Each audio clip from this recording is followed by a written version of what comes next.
Vamos a compartir la palabra de nuestro Dios. Entonces, abra su Biblia.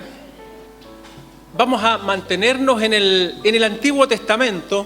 Hoy día vamos a estar en el libro Segunda de Reyes. Ya les voy a dar el capítulo. Abra su Biblia, Segunda de Reyes. Y la semana pasada estuvimos en el libro de Samuel. Yo les dije que intentaran leer, ¿verdad? Y se iban a encontrar con varias cosas que son interesantes y que, por cierto, el Espíritu Santo les podrá revelar algo a ustedes.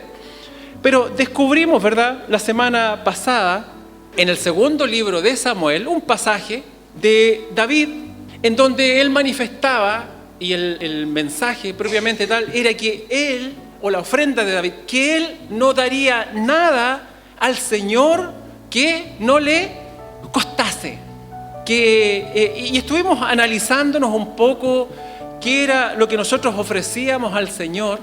Y bueno, lamentablemente, y a veces sin darnos cuenta, no es lo mejor para el Señor, sino que son nuestras obras.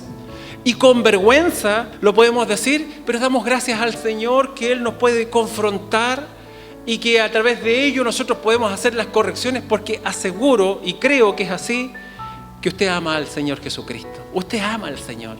Y luchamos y batallamos con nuestras debilidades y las presiones que, miren, no son excusas. Somos muy buenos para dar excusas. Buenos para dar excusas. Pero al mismo tiempo, cuando descubrimos esta lección que nos ofrecía David, un hombre igual que nosotros. Cuando digo un hombre, estoy hablando, abarca el género femenino y masculino. Un hombre con debilidades, con situaciones difíciles. Un hombre que era llamado o visto un hombre conforme al corazón de Dios.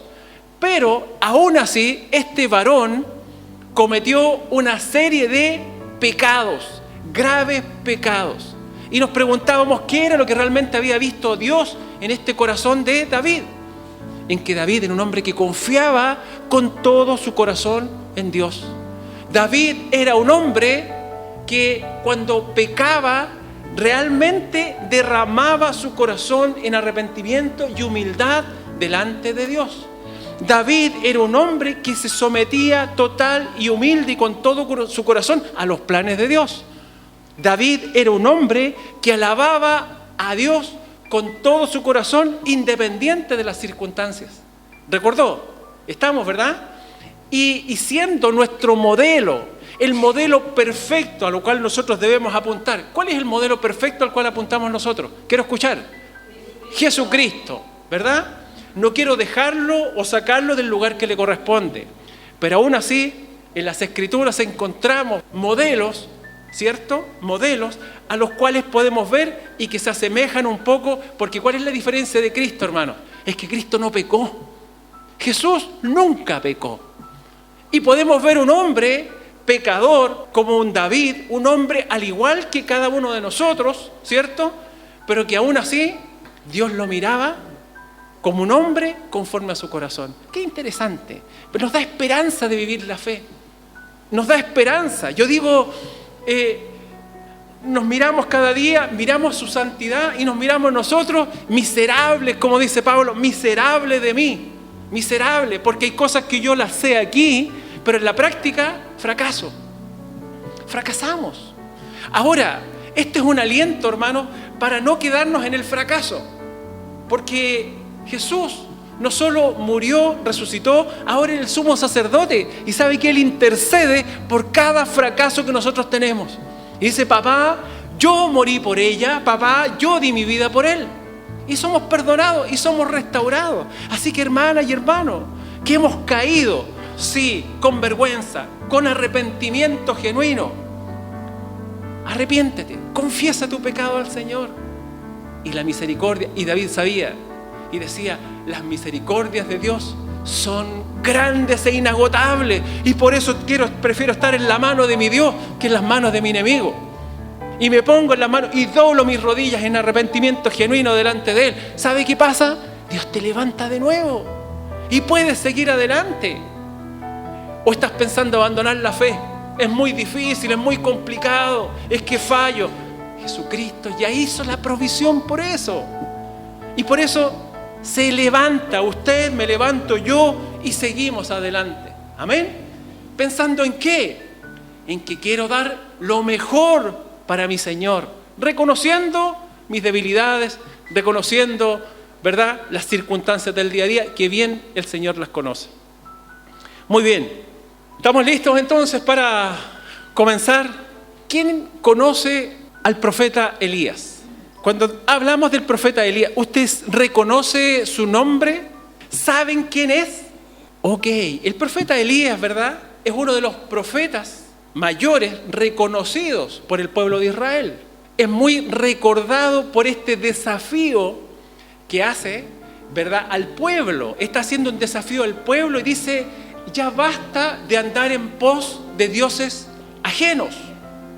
Si Jehová es Dios, adorémosle a Él. Y si no es, bueno, cada uno tome la decisión que estime conveniente. Recordemos que en la historia de Israel, como ustedes ya saben, Israel es el pueblo que salió de Egipto y comienza a avanzar en la historia hasta convertirse en un reino. ¿Y por qué? Porque ellos, a medida que fueron avanzando, vieron que los pueblos de alrededor tenían reyes y ellos, como ya les conté la vez anterior, dijeron: nosotros también queremos rey. Y se les hizo ver las circunstancias, lo que eso iba a significar. Dios les conducía a través de ¿quién? A través de Samuel en este caso, ¿verdad? Y ellos dicen rey. Y el primer rey fue Saúl. Saúl. Con las consecuencias que tuvo el reinado de Saúl. ¿Dios estuvo con Saúl? Claro que estuvo con Saúl, hasta que Saúl desobedeció. Fíjese que la desobediencia sigue siendo uno de los males del ser humano. El hombre quiere desligarse de Dios. El hombre quiere hacer lo suyo, lo que él cree. Se cree más sabio que Dios.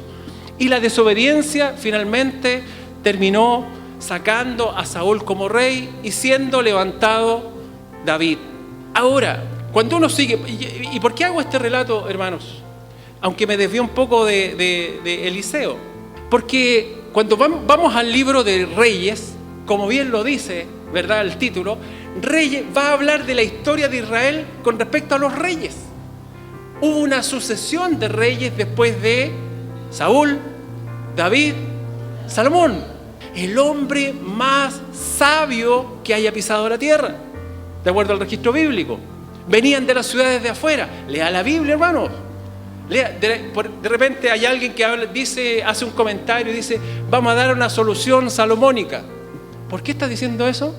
¿Sabrá usted de dónde vendrá eso? ¿Por qué? Porque la Biblia nos dice que Salomón fue el hombre más sabio, porque Dios concedió la petición de su corazón. Dios le pidió, le dijo: dime y pide y yo te daré lo que tú quieras. Y él dice: Señor, necesito sabiduría para poder conducir este pueblo. Y Dios se agradó de su corazón. No solo le dio sabiduría, sino que le dio gloria y le dio riquezas. Ok.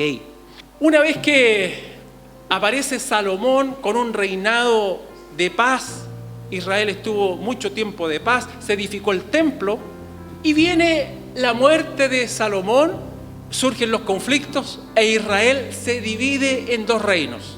Ya lo hemos comentado en varias ocasiones, pero usted ya, me imagino que ya lo tiene clarito, ¿verdad? Y se divide el reino del norte, el reino del sur, y comienza una sucesión de reyes en ambos reinos, ¿verdad? El reino del norte fue, de los reyes que hubieron, la mayoría, por no decir absolutamente todo, hicieron lo malo ante los ojos de nuestro Dios. Lo malo, se fueron en pos de dioses paganos, de verdad que terrible.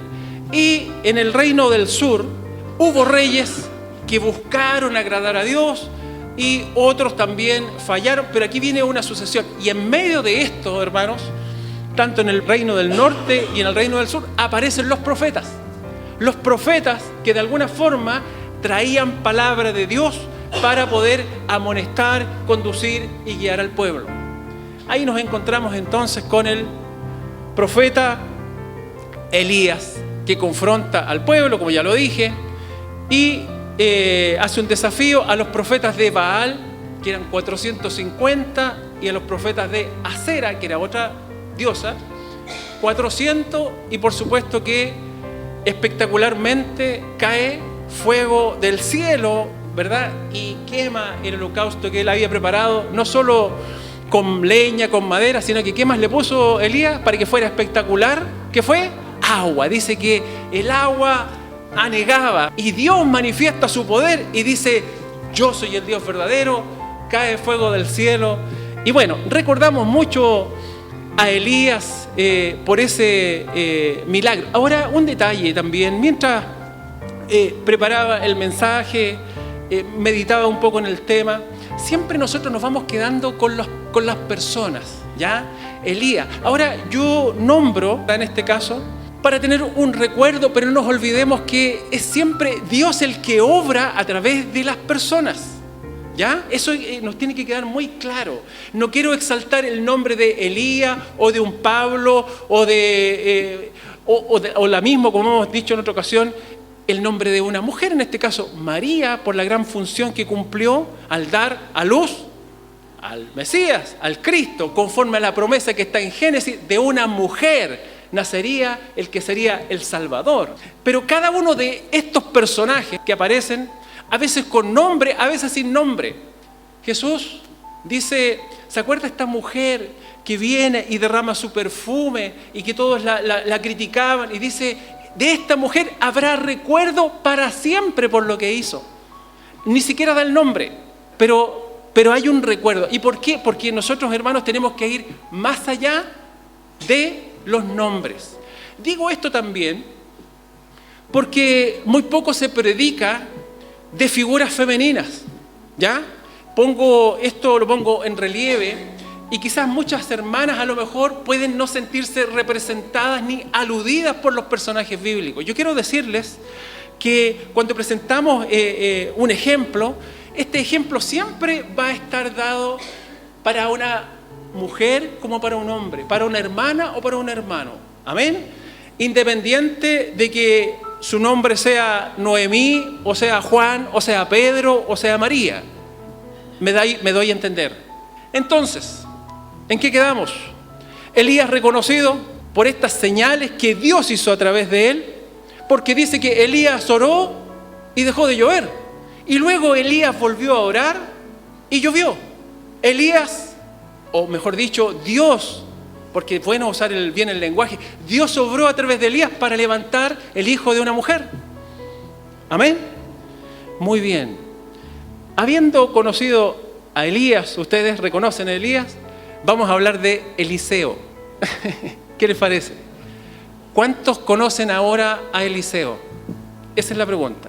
Eliseo, por eso les hice la pregunta, porque generalmente nosotros reconocemos a Elías, lo tenemos en mente. Recuerde, ¿quién estaba en el monte de la transfiguración?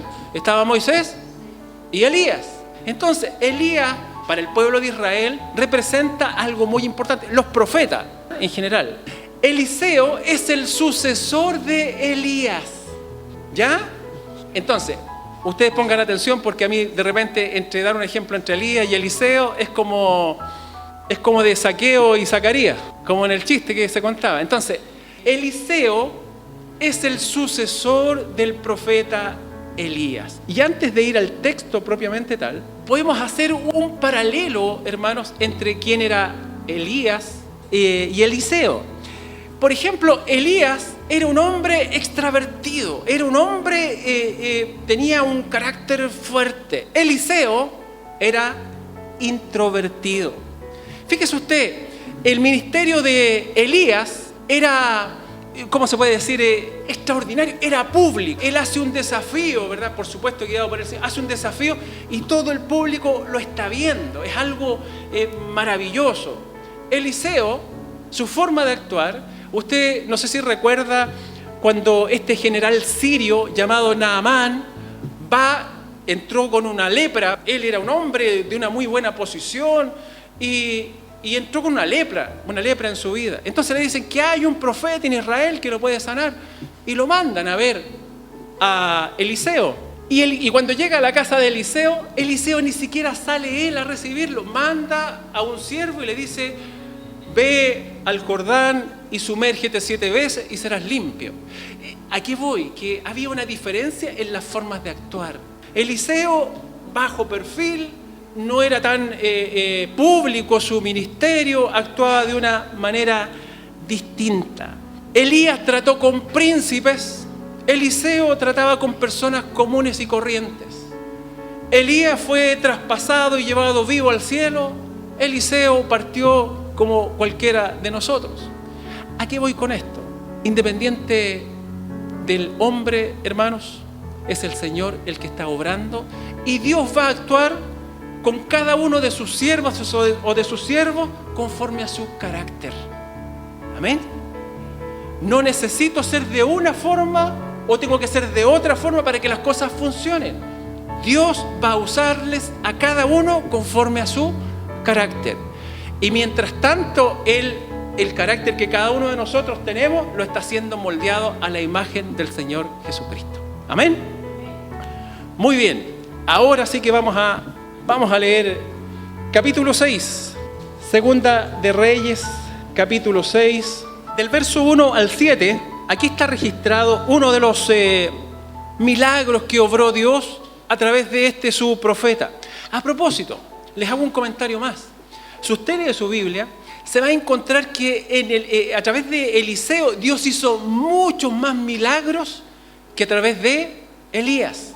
Quizás los de Elías pudiesen ser más grandiosos desde el punto de vista humano, pero a través de Eliseo Dios de alguna forma proveía sanidad y soluciones para la gente común y corriente, como a la viuda que le hizo que el aceite se mantuviera, ¿verdad?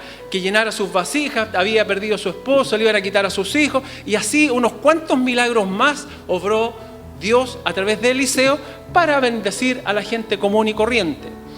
Vamos entonces a este registro en el Segunda de Reyes, capítulo 6. Dice: los hijos de los profetas dijeron a Eliseo: he aquí el lugar en que moramos contigo nos es estrecho. Vamos ahora al Jordán y tomemos de allí cada uno una viga y hagamos allí un lugar en que habitemos. Y él dijo: andad.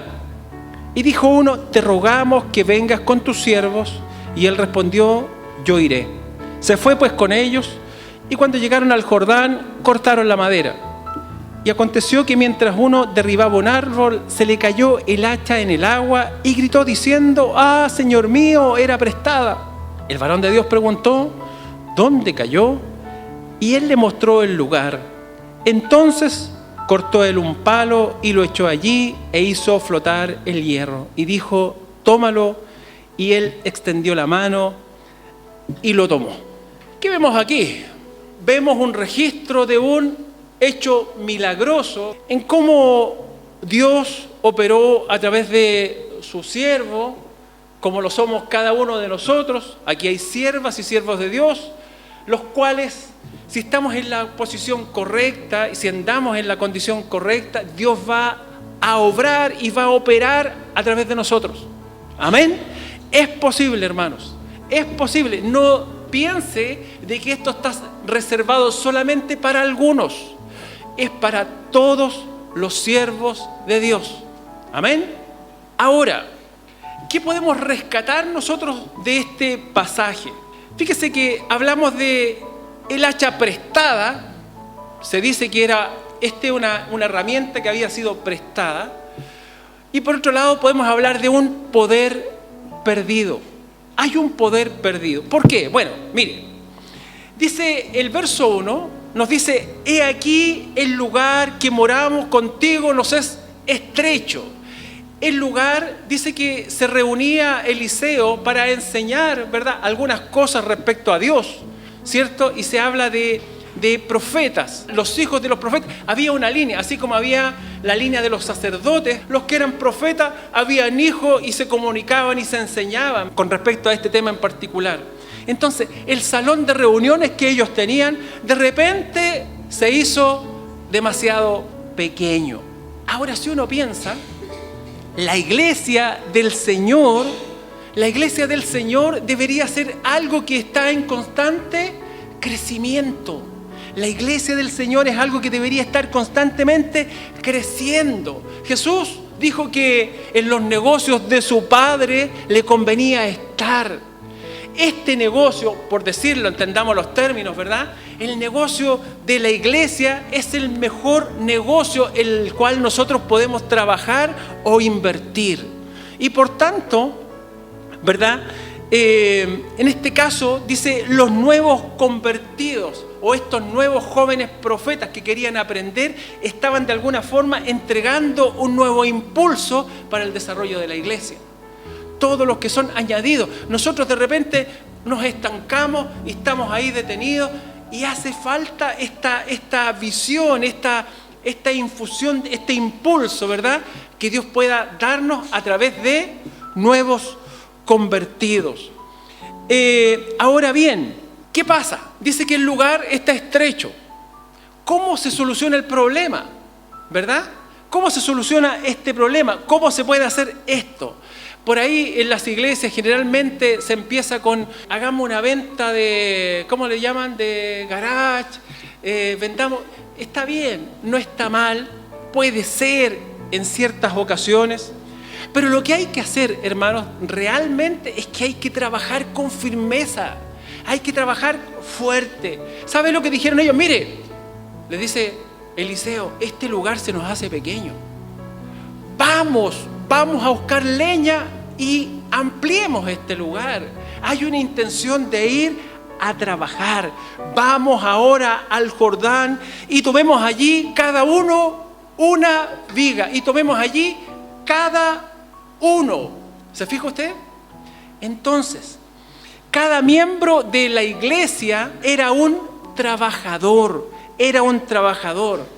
Y eso es lo que nosotros tenemos que tener en mente. Cada uno de los que somos parte de la iglesia local somos un trabajador para Dios. Somos un siervo, somos una sierva para poder prestar nuestros servicios a aquel que es el dueño del negocio. Ahora bien, dice que habían algunos eran más prudentes que otros. ¿Por qué? Vamos al texto. Dice, los hijos de los profetas dijeron a Eliseo, he aquí el lugar en que moramos contigo, nos hace estrecho. Vamos ahora al Jordán y tomemos de allí cada uno una viga y hagamos allí lugar en que habitemos. Y él dijo, andad. Él manifestó, hay que hacerlo, vayan, es necesario. Pero dijo uno, te rogamos que vengas con tus siervos. Y esto también nos parece interesante poderlo ver desde la perspectiva. Mire, a veces podemos tener entusiasmo, podemos tener el impulso, pero necesitamos siempre la dirección del maestro. Siempre nosotros necesitamos actuar y hacer en el Señor. En este caso, para ellos, su Señor, entiéndase, era Eliseo, era quien les conducía. Y por eso se dice que unos de ellos eran prudentes, consideraban, ¿verdad?, en este caso a Eliseo, y le dicen, ven tú con nosotros, que seas tú el que estés con nosotros en esta labor. Y dice que Eliseo, él bien accedió, como siempre accede nuestro Señor. Él nunca se va a negar para poder estar con nosotros en la obra, en llevar adelante esta labor. El que rogó la presencia con el maestro, de seguro que fue el que más hizo por la obra. ¿Sabe que considerar al Señor es lo fundamental para que se desarrolle la obra de Dios como a Él le agrada? Fíjese que en medio del trabajo y en medio del servicio, ¿qué pasó, hermanos? Dice que a uno de los hijos de los profetas que había ido a trabajar, dice que se le cayó el hierro del hacha. ¿Se fija usted? Y en medio de esa circunstancia, el maestro dio la solución. Ahora bien, con respecto a que la presencia, ¿verdad?, en este caso de Eliseo, para nosotros la presencia de Dios, ¿usted recuerda a Moisés? Cuando Dios le dice, Moisés, yo quiero que vayas a este lugar y hagas esto, y le dio instrucciones. ¿Y qué dijo Moisés? ¿Usted recuerda? Tenemos un buen ejemplo. En Éxodo 33:5 dice, si tu presencia, después lo busca, pero dice, ¿recuerda usted? Si tu presencia no ha de ir conmigo, yo de aquí no me muevo. Yo de aquí no me muevo. Hermanos, que es algo que nosotros, mire, es algo tan sencillo, pero es algo tan importante. No se trata tan solo del entusiasmo, no se trata tan solo del ímpetu, de la pasión, sino que de la presencia gloriosa de nuestro Dios. Si el Señor no edifica la casa, en vano trabajan los que la edifican. El Señor edifica su casa. ¿Cómo lo va a hacer? Lo va a hacer a través de sus siervas, a través de sus siervos. Ahora vamos a ver algunas lecciones que encontramos y que vamos a aprender de este hombre que perdió su hacha. Esta historia del hacha perdida ilustra los pasos a seguir para recuperar el poder. Dice que este hombre perdió su poder para servir. ¿Y por qué? Porque podrá servir un hombre con un hacha que no tiene el hierro. ¿Podrá ser posible? Es imposible. Y dice que tan pronto como se le cayó el hierro, ¿verdad?, del hacha en el agua, quedó incapaz de hacer un trabajo eficaz. Por supuesto que con un hacha y con el hierro es con que se cortan los árboles. Fueron a cortar árboles, ¿verdad?, para tener madera y poder construir. Cuando estaba con el hierro, él tenía el poder, ¿cierto? Ahora ese poder se le ha ido. Y se le ha ido de manera repentina y de una manera totalmente inesperada. Ahora, ¿cómo hacemos esta analogía? ¿Cómo hacemos esta comparación de un hecho real a lo que nos puede suceder a nosotros como cristianos? Al obrero cristiano, a aquellos escasos hombres y mujeres que cuesta conseguir para que trabajen y sirvan, le es posible perder su servicio, ¿verdad?, poder perder el poder para su servicio a Dios cuando hemos perdido el hierro de nuestra hacha. ¿Y cuál pudiese ser la pérdida del hierro del hacha? Cuando nosotros, hermanos, empezamos a servir separados de la comunión con el Espíritu Santo. Hay un servicio, por eso digo, hay un ímpetu, hay un deseo, hay un fervor. Pero si no estamos en comunión con el Espíritu Santo, va a ser imposible realizar un trabajo eficaz. La diferencia que tenemos, hermanos, en este pasaje del Antiguo Testamento con el Nuevo Testamento, porque nos encontramos en Jueces, un ejemplo, por ejemplo, Jueces 16:20, después usted lo busca, anótelo. ¿Ha oído hablar de Sansón? Está en la Biblia. Sansón. Y dice el pasaje, mire, Jueces 16:20, y le dijo Sansón, era la mujer que estaba al lado. Esto que después de que Sansón contó su secreto y perdió su poder. Entonces le dijo Sansón, los filisteos sobre ti, y luego que despertó él de su sueño, se dijo, esta vez saldré como las otras y me escaparé. Pero él no sabía que Jehová ya se había apartado de él. Mire qué interesante. Interesante. Sansón, con la presencia del Espíritu Santo, muchas veces, ¿verdad?, logró escaparse de los filisteos y logró, de alguna forma, ganar muchas contiendas y muchas batallas. El Señor estaba con él. Y en este caso, en esta situación, dice que el Espíritu del Señor se había apartado de él. Nosotros sabemos que en el Nuevo Testamento, doctrinalmente, eso ya no cuenta para nosotros, porque ya una vez venido Cristo, ¿verdad?, a la tierra, ha muerto, ha subido a la gloria, ha enviado el Espíritu Santo, lo ha derramado sobre la iglesia. ¿Qué pasaría entonces en este sentido de perder la comunión? ¿Qué pasa con el Espíritu cuando estamos separados, estamos haciendo las cosas en la carne? ¿Qué dice entonces? Está contristado. Está contristado. Porque el Espíritu Santo no se va de aquellos que son de Cristo. Amén. Pero sí está contristado. Y vuelvo a repetir, hermanos, a veces, y de la misma manera, mire, este hombre, en el punto siguiente, este hombre perdió el poder mientras trabajaba. Porque uno puede decir, bueno, es que estaba ocioso, no, era mientras derribaba un árbol. En el momento en que perdió el hierro del hacha, no lo perdió por su pereza, ¿verdad?, o estaba ocioso, estaba trabajando. Mire qué interesante.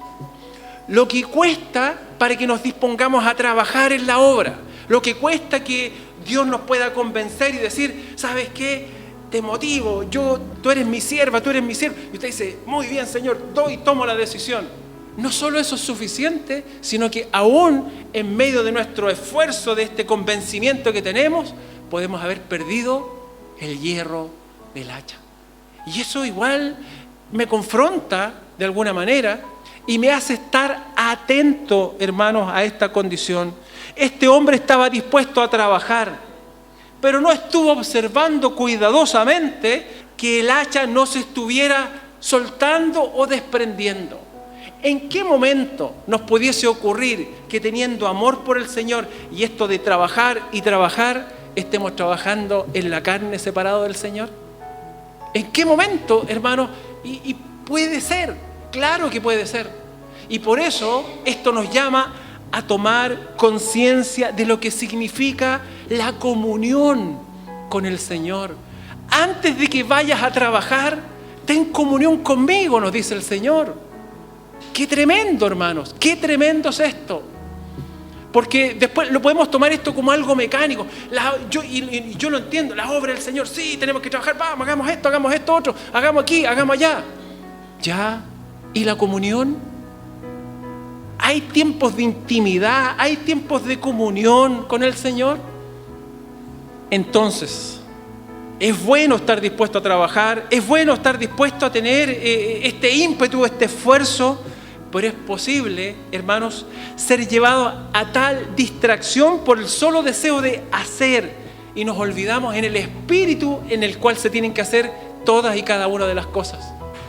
En medio de esto, en medio del hacer, en medio del actuar y muchas veces sentirnos capaces, aparece, hermanos, cualquier surgimiento que pueda haber de soberbia y de interés en el propio corazón para el servicio de Dios, es que de alguna forma se está soltando el hierro del hacha. Cuidado, hermanos, en esta situación. Y esto puede acabar finalmente en una separación total si no le ponemos una atención diligente. Como cristianos debemos depender de Dios en todo y de manera que no nos descuidemos. Aún, mire, estoy poniéndome en el cuadro porque quizás muchos hoy día todavía no despiertan a este llamado al servicio, a este llamado donde uno dice, Señor, yo estoy dispuesto a seguirte, yo estoy dispuesto a poner mi vida, a servirte con todo mi corazón. Y aún teniendo esta disposición, nos podemos encontrar también sirviendo solamente con un impulso interior y no en comunión o en plena comunión con el Espíritu Santo. Entonces, perdió el poder mientras trabajaba este varón. Ahora, no solo perdió este poder mientras trabajaba, sino que además era algo. ¿De quién era el hacha? Ni siquiera era de él. Ahora uno puede decir, ¿qué tan grave pudiese ser? Va ahí al home center y se compra otra. ¿Ah?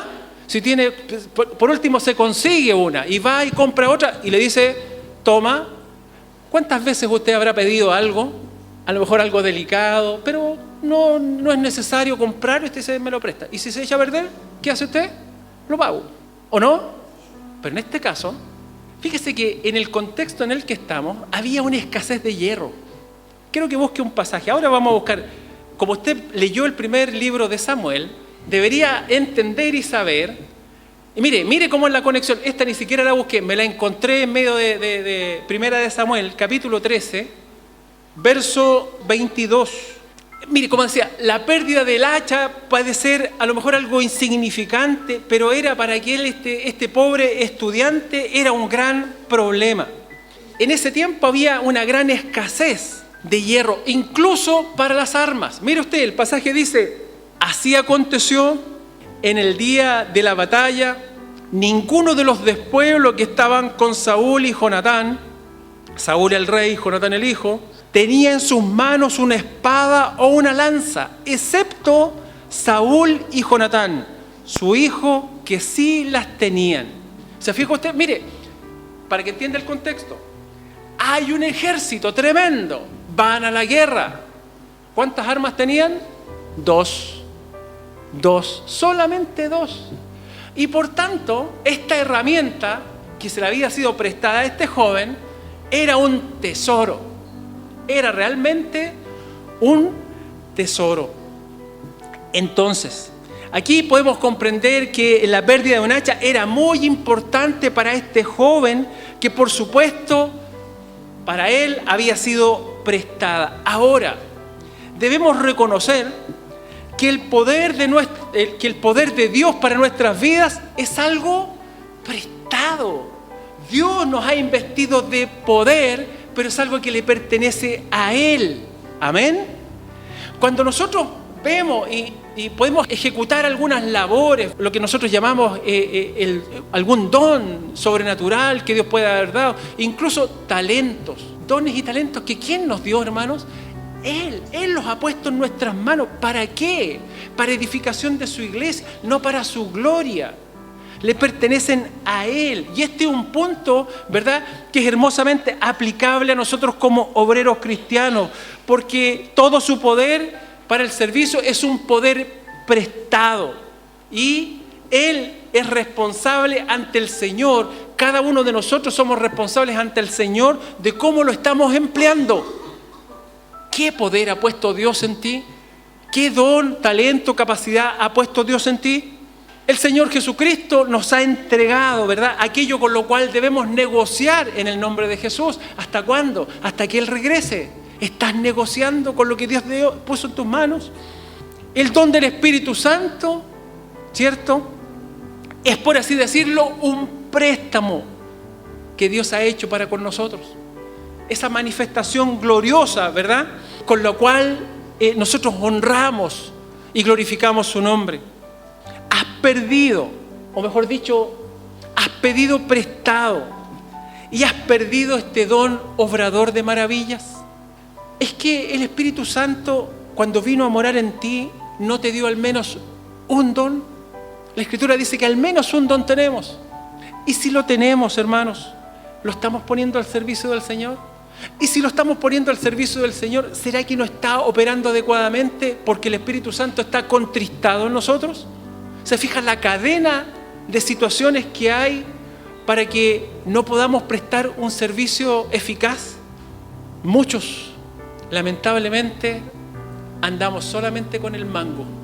No está el hacha, donde está el filo, donde corta, sino que estamos dando con el puro mango, hermanos. No hay fruto, no hay fruto. El Señor dijo, todo poder me ha sido dado. Ahora yo ese poder lo tengo a disposición de ustedes. Tómenlo, tómenlo, tomen prestado de mí, tomen. El Señor tiene a disposición, hermanos, lo que nosotros necesitamos. Ahora, este hombre, una vez que se da cuenta, ¿verdad?, que ha perdido este poder, dice que en el aconteció, verso 5, que mientras uno derribaba el árbol, se le cayó el hacha en el agua y gritó diciendo, Señor mío, era prestado. El varón de Dios preguntó dónde cayó y él le mostró el lugar. Entonces cortó un palo. Y ahí sigue la lectura. Este varón, este hombre, quedó de alguna forma penosamente consciente de su pérdida. Este hombre, ¿verdad?, necesita el poder que representa el hierro del hacha, porque ya volvemos a repetir, sin el hierro, imposible. ¿Usted cree que podrá cortar un árbol con un mango? Por más que le dé, no va a caer jamás. Entonces, eso significa que ha perdido el significado del trabajo. Si yo estoy dando solamente con... ¿De qué sirve de que siga y hay que hacer, y hay que hacer, y hay que hacer? Va a ser imposible. Tan pronto como hubo desaparecido el hierro de su hacha, que se dio cuenta de lo inútil y de todo esfuerzo adicional. Y como un hombre razonable que era, abandonó la tarea hasta que las cosas se arreglaran. Entonces, yo creo que es bueno meditar, reflexionar con respecto a nuestro servicio. Mire, qué difícil es esto, porque yo pensaba, con lo difícil, vuelvo a repetir, con lo difícil que es comprometerse a servir, con lo difícil que es asumir una responsabilidad, y aún así me tengo que seguir examinando y tengo que seguir viendo ¿En qué condición está mi trabajo? En este caso, el ejemplo, y no se nos va a olvidar nunca, si verdaderamente estoy sirviendo solamente con el mango y he perdido el hacha o el hierro en este caso, y si es así, mi trabajo de alguna forma no va a ser efectivo. Esto también nos ocurre en nuestras labores de iglesia. Si nosotros estamos trabajando, les vuelvo a repetir, con fervor, con entusiasmo, con todo lo que usted quiera, porque de repente nos empezamos a hacer preguntas, bueno, ¿dónde estamos fallando? ¿Cuál es el problema? ¿Dónde está la situación? Y con esto uno, más que empezar a echarnos la culpa, porque usted puede decir, el pastor tiene la culpa, porque el pastor siempre tiene la culpa. ¿Ya? No, independiente de eso, cada uno asume su responsabilidad delante del Señor. ¿Sabe lo bueno que es esto? Es la reflexión. Yo quiero reflexionar. Y si la Escritura me dice, revisa tu accionar, revisa, no vaya a hacer cosa que estés solamente con el mango. Fíjate de que no se te esté soltando o estás a punto de que se suelte el hierro, poder de Dios para servir. Y yo creo que es una muy buena reflexión que cada uno de nosotros deberíamos hacer. Todos y cada uno de nosotros debemos hacer. Hay que examinar nuestros corazones si es que hemos perdido, ¿verdad? La autoridad de la cual el Espíritu Santo nos embiste, hermanos. El Espíritu Santo en cualquier creyente, en cualquier persona que realmente ha puesto su fe y su confianza en Jesucristo, ahora somos investidos de autoridad. La autoridad de Dios está sobre ti y sobre los jóvenes también está, para que ellos puedan entender, no solo los adultos, no solo en la etapa, en la madurez uno podrá entender. No, hermano, Dios quiere que cada uno de nosotros, por supuesto en la condición en la que estamos, entendamos de la grandeza que Dios ha puesto en nosotros. Es realmente maravilloso que en medio de nosotros hayan niños o jóvenes que confiesen a Jesucristo como el Señor y Salvador de sus vidas. Porque pareciera ser esto que es solamente para el ocaso de nuestra vida. Para que ya vivimos todo lo que hicimos, todo lo que teníamos que hacer, hicimos todas las maldades que podríamos haber hecho, ahora sí que me empiezo a portar bien, porque me queda poco tiempo. Hermanos, los jóvenes, esto es para los jóvenes. No pierdan la bendición que han recibido de que Cristo haya venido a sus vidas a temprana edad. Tómenlo como una gran bendición y vívanlo, experimentenlo. Van a ser las jovencitas y los jovencitos más agradecidos de sus vidas, de haber conocido al Señor a temprana edad. Bueno, a veces, hermanos, tenemos excusas y hacemos todo por encubrir de que tenemos un problema espiritual. A veces tapamos y seguimos adelante. La reflexión siempre va a ser muy buena y examinarnos en qué pie estamos frente a nuestra relación con el Señor. Este hombre pudiese haber fingido que no pasaba nada. Hubiera sido muy evidente. Si usted lo ve a un hombre golpeando un tronco es un loco. Uno hubiera pensado, está loco, está realmente loco. Y nosotros estamos locos si queremos hacer cosas para Dios sin tener la comunión, sin tener la dirección que solo Él nos puede dar. ¿Qué pasó entonces, hermanos? Él decidió declarar su problema. Él decidió de alguna forma decir, he perdido el hierro, necesito ayuda. Y en este caso, ahí apareció el varón de Dios y le dijo dónde cayó, y él mostró el lugar. Entonces cortó un palo y lo echó allí e hizo flotar el hierro, y él extendió la mano y lo tomó. Algunos de nosotros nos queremos sobreponer con el esfuerzo humano. Y la verdad es que por más que intentemos nosotros hacer las cosas a nuestra manera, va a ser imposible. No había ningún otro lugar donde lo pudiese encontrar. Entonces, aquí uno hace un análisis, es decir, me detengo y digo, Señor, ¿en qué condición estoy? ¿En qué lugar estoy? ¿Verdaderamente estoy actuando en esta comunión bajo la dirección del Espíritu Santo? ¿O estoy trabajando en mis fuerzas? Una muy buena reflexión. Si se ha perdido el poder para servir a Dios a causa de la ansiedad o de la excitación del mucho servir, este nunca podrá ser recuperado aumentando la ansiedad o la excitación. Yo les aseguro que quienes amamos al Señor, queremos servir, queremos que la obra se extienda, queremos que más personas vengan a Cristo, pero no va a ser solo con el ímpetu o con el deseo. Por eso digo, a veces uno analiza y dice, ya, a ver, hagamos esto otro. Está bien, pero siempre tenemos que buscar la comunión y la dirección del Espíritu Santo. Porque por más que hayan cosas que nos pareciesen desde cierta perspectiva qué es lo que necesitamos, a veces solamente estamos haciendo esfuerzos humanos. Que sea la dirección, el poder divino. ¿Sabe qué? Esto no es con espada,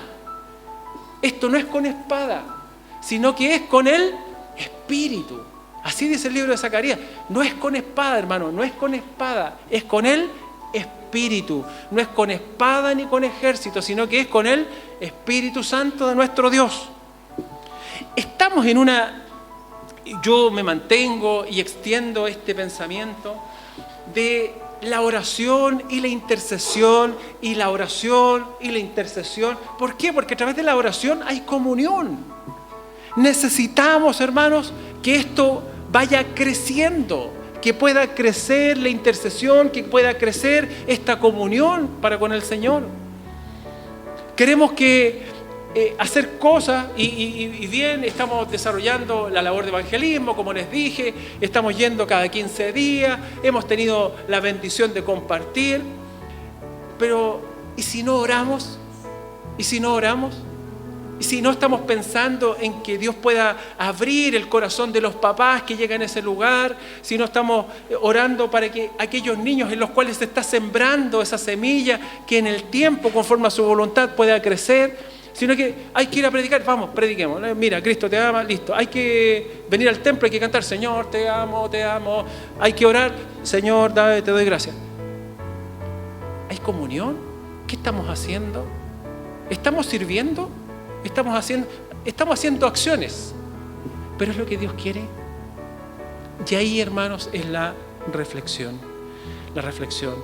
Recuperó entonces el hierro, Dios el Todopoderoso, ¿verdad? Puede acercarnos y poder recuperar aquello que nosotros hemos perdido. La reflexión entonces es, ¿qué es lo que has perdido? ¿Perdiste o tu hacha está sin el hierro? ¿Has perdido la comunión con el Espíritu Santo? ¿Ya no está orando con el mismo gozo que tenía antes? ¿Ya no participa de los servicios regularmente? ¿Ya no buscas a Dios de madrugada con las mismas ganas que antes? Es que suena el reloj y ¡pum! Usted se levantó a orar. O suena el reloj y usted dice, no, mañana o pasado, no es necesario. Cristo nos quiere hacer recuperar lo que hemos perdido, hermanos. El Señor quiere que recuperes esa pasión. ¿Sabe que me sigue dando vuelta este texto? Vuélvenos, oh Jehová, a ti, y nos volveremos. Renueva nuestros días como al principio. Me lo quiero aprender. Vuélvenos, oh Jehová, a ti. Vuélvenos a ti y nos volveremos. ¿Sabe por qué estoy pensando? El único que puede hacer que nosotros nos volvamos a Él es Él mismo. Es Él. ¿Y sabe qué? Cuando yo leo aquí, este es Jeremías, se entiende que Jeremías, quien escribe este libro, Lamentaciones, después de muchos dolores en el pueblo, después de tomar caminos errados, después de hacer las cosas a su propia manera, andar en pos de dioses paganos, hermanos, él dice, vuélvenos, oh Jehová, a ti y volveremos. Renueva nuestros días como al principio, cuando éramos niños, cuando nos sacaste de Egipto y después íbamos contentos, íbamos felices y nos gozábamos, usted era nuestro Dios. Y se nos olvidó en el camino. Hermanos, el único que puede renovarnos es el Señor. Y yo les invito a que con un corazón humilde, del cual Él se agrada, podamos orar de la misma manera. Vuélvenos, oh Señor, a ti. Y nosotros nos volveremos. Y renuévanos, Señor, renuévanos con aquella gloria que hubo al principio cuando recién le conocimos. Señor, cuánto nos cuesta comprometernos con usted, cuando usted está total y absolutamente comprometido con nosotros. En usted no hay ni siquiera una sola duda de haber dado a su Hijo amado, a nuestro Señor Jesucristo, por pecadores como nosotros. No hubo duda, Señor, usted lo envió y Él dijo: heme aquí, yo iré. Y vino, Señor, y cumplió la labor que se le encomendó. ¿Quién nos ama más que tú, Señor? ¿Quién nos ama más que usted? Ahora es nuestra respuesta. Nos cuesta comprometernos, Señor, nos cuesta responder. Y aun cuando tenemos las intenciones, a veces nuestras debilidades nos pasan la cuenta y fracasamos y nos quedamos a la orilla del camino. Y ahí apareces tú de nuevo, Señor, para poder orar y decir: vuélvenos, oh Señor, a ti, y nos volveremos. Nos ha costado tanto encontrar servidores y sigue siendo, Señor, una necesidad. Usted lo dijo: oren al Señor de la mies que envíe obreros. Señor, y seguimos rogando en esta hora que levantes más obreros, siervas y siervos. Pero además añadimos algo hoy día: que si usted está moviendo nuestros corazones, que si usted, Señor, está poniendo este impulso de amor por responderle y servirle y comprometernos, no bastará solo el entusiasmo, sino que ha de haber comunión profunda con usted. Y quiero pedir que nos enseñe, Señor, a conocer más a Cristo, a tener esta intimidad, Señor, en la soledad, en la intimidad que podemos tener cada uno de nosotros con usted. Y que a través de esas experiencias, Señor, podamos sentir en nuestro corazón esa cercanía. Queremos sentirle, Señor. Quizás muchas veces nos enfriamos porque en nuestros tiempos de oración no podemos percibir su presencia. Y pareciera, Señor, que ¿de qué sirve si pareciese que estuviésemos solos, Señor, en aquel lugar? Pero ruego, Señor, en esta hora, por cada sierva, por cada siervo que se levanta y busca tu rostro, Señor, para que la manifestación gloriosa de su Espíritu Santo le confirme en su corazón su presencia, y que a partir de ahí, Señor, podamos ir creciendo y cada día más, para que nuestro servicio sea efectivo delante de su presencia. Ayúdenos, Señor. Ayúdenos, Señor. Les rogamos, ruego por los jóvenes, Señor, que están presentes. Si usted los ha movido a estar aquí, es porque necesitan escuchar esta palabra.